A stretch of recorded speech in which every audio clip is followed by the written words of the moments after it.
For more than a decade, Rose Kwok, originally from Indonesia, has called Los Angeles home. I've been 13 years live in Koreatown as a tenant.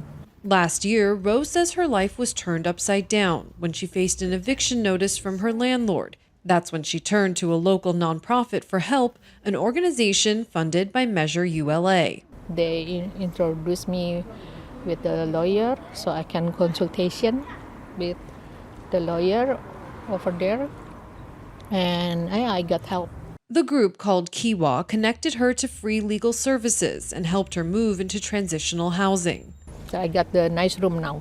Stories like Rose's are why voters approved Measure ULA in 2022, placing a 4% tax on property sales over $5 million and a 5.5% tax on sales over $10 million. Since then, the tax has raised more than $1 billion, funded the start of nearly 800 affordable homes, and helped more than 10,000 residents fight evictions. But now, the policy itself is under review. Measure ULA is one of the most consequential housing policies Los Angeles voters have ever approved. At LA City Hall, Councilmember Nithya Raman, who supports Measure ULA, is pushing for changes, including a one-time exemption for victims of the Palisades fire, technical changes to speed up how funds are distributed, and a 15-year exemption for newly built multifamily and commercial developments. The proposed reform follows criticism of the tax. Last year, a UCLA study found it had sharply reduced high-value property sales,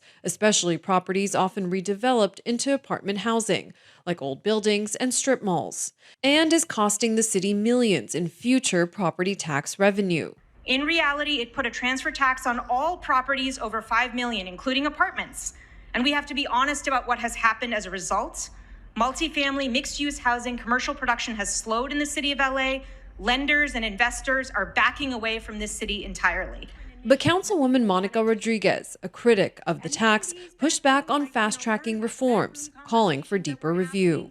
The idea that you would all of a sudden jam this in and out of genuine concern when we've been calling this out for more than a year. Instead of going before voters in June, the proposal was sent back to 2 committees, delaying any changes until at least November. Now, Measure ULA faces an uncertain future, with proposed reforms, legal challenges, and even a repeal effort already collecting signatures for the November ballot. An effort that Rose disagrees with, because she says if it wasn't for the tax, she may have ended up on the streets. I feel comfortable. There is a lot of food every 6 o'clock here, and praying together with the residents. So I have a friend too. I'm not alone. Not alone, and more importantly, she says, with a roof over her head.